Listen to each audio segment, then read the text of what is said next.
Welcome to our channel. Selamat pagi, selamat hari Minggu Bapak Ibu, Saudara-saudari yang dikasihi Tuhan. Jumpa lagi dalam edisi Riak Sabda di minggu kedua dalam masa Prapaskah ini.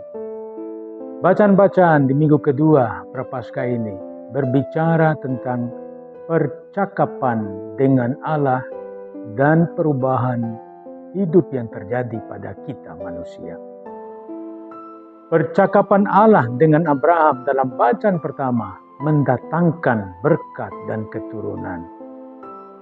Allah memeteraikan perjanjian dengan Abraham. Menurut aturan perjanjian kuno, hewan kurban dibagi menjadi dua bagian, dan pihak-pihak yang terlibat dalam perjanjian tersebut harus berjalan di antara kurban atau daging binatang yang telah dipotong dua. Maksudnya, masing-masing pihak bersedia untuk dipotong-potong seperti binatang kurban itu jika mereka gagal menjaga keutuhan perjanjian. Dan ternyata kita tahu Allah sendiri yang berjalan di antara binatang kurban. Abraham tidur nyenyak. Artinya, Allah selalu setia dan selalu memberkati kita, walaupun kita sering mengkhianatinya. Bahkan ketika kita berdosa, Allah selalu mengasihi kita. Dan Injil hari ini mengisahkan Yesus berubah rupa di hadapan Petrus, Yohanes, dan Yakobus.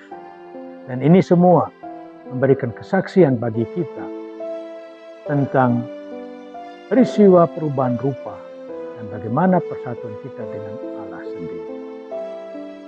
Saudara-saudari terkasih, ada 3 hal penting yang layak kita renungkan.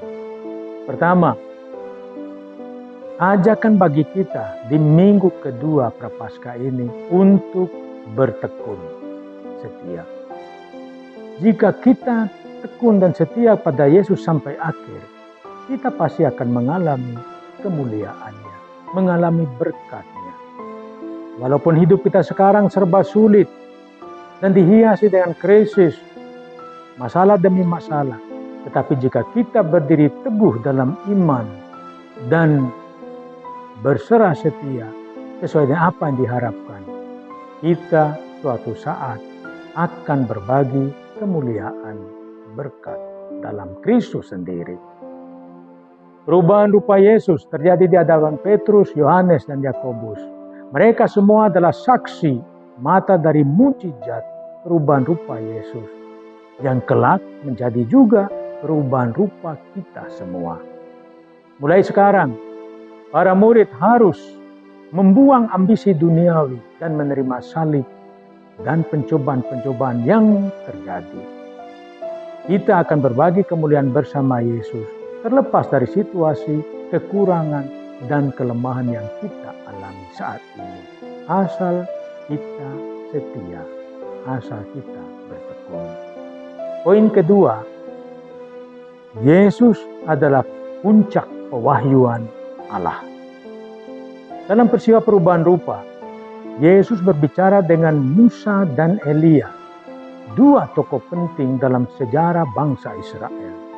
Inti pewartaan dari peristiwa ini adalah bahwa Yesus adalah pemenuhan hukum Taurat yang diwakili oleh Musa, dan juga pemenuhan nubuat kita para nabi yang diwakili Elia sebagai nabi terakhir dari perjanjian lama. Saudara-saudari terkasih, bila kita percaya kepadanya, kepada Yesus, kita berada di jalur sejarah keselamatan kekal. Apa yang harus kita lakukan adalah dengarkanlah Dia. Inilah suara Bapa yang mewajibkan kita semua atas kehadiran Yesus, putranya terkasih. Dengarkan Dia, hiduplah dalam kesetiaan, bertekun. Poin ketiga, bercakap-cakap dengan Allah dalam doa mengubah hidup kita.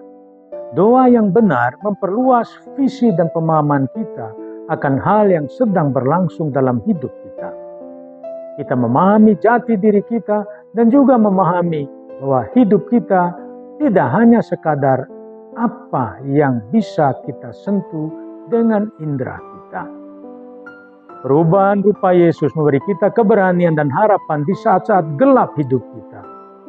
Berhadapan dengan situasi demikian, kita bersandar sepenuhnya kepada Sang Penguasa hidup kita.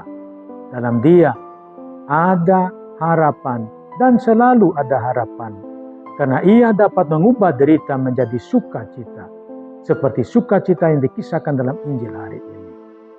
Saudara-saudari, mari kita bertekun dan membiarkan diri kita diubah oleh Allah.